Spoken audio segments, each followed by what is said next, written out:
പണ്ട് ഒരു മലയുടെ മുകളിൽ ഒരു ഗുരു താമസിക്കുന്നുണ്ടായിരുന്നു. കൂടുതൽ സമയവും ധ്യാനത്തിലും സന്യാസ ജീവിതത്തിലും മുഴുകിയിരുന്ന അദ്ദേഹം ചിലപ്പോൾ മലയുടെ താഴ്വാരത്തുള്ള ഗ്രാമപ്രദേശങ്ങൾ സന്ദർശിക്കാറുണ്ടായിരുന്നു. അവിടെയുള്ള ആളുകളെ വിളിച്ചുകൂട്ടി രസകരമായ ചില കാര്യങ്ങളൊക്കെ ചെയ്യും. അവിടെയുള്ളവരുടെ കൈക്കുള്ളിൽ അടച്ചു വെച്ചിരിക്കുന്നത് എന്താണെന്ന് പറയുന്നതായിരുന്നു അതിലൊന്ന്. ഗുരു താഴ്വാരത്തെത്തുമ്പോൾ തന്നെ കയ്യിൽ പലതും ഒളിപ്പിച്ച് കുട്ടികൾ അദ്ദേഹത്തിൻ്റെ ചുറ്റും കൂടുകയും കയ്യിൽ എന്താണെന്ന് പറയാൻ ആവശ്യപ്പെടുകയും ചെയ്യുമായിരുന്നു. ഒരിക്കൽ 2 കുട്ടികൾ ഗുരുവിനെ ഒന്ന് പറ്റിക്കാൻ തീരുമാനിച്ചു. അതിനായി അവർ ഒരു പദ്ധതിയും തയ്യാറാക്കി. അവരുടെ പദ്ധതി ഇതായിരുന്നു: ഗുരു അടുത്ത തവണ വരുമ്പോൾ ഒരു കുഞ്ഞു കിളിയെ കയ്യിൽ ഒളിപ്പിച്ച് വെക്കുക. കിളിക്ക് ജീവനുണ്ടോ ഇല്ലയോ എന്ന് ഗുരുവിനോട് ചോദിക്കാം.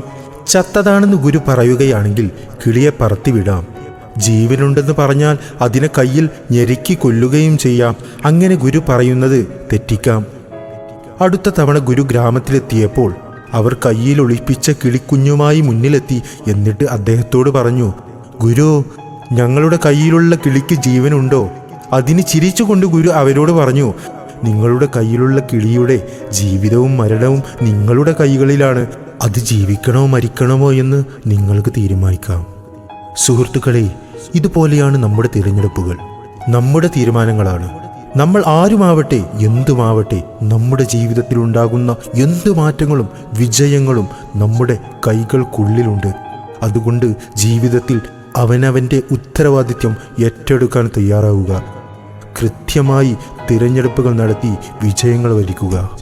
സ്നേഹത്തോടെ, ആഷിഖ് മലപ്പുറം.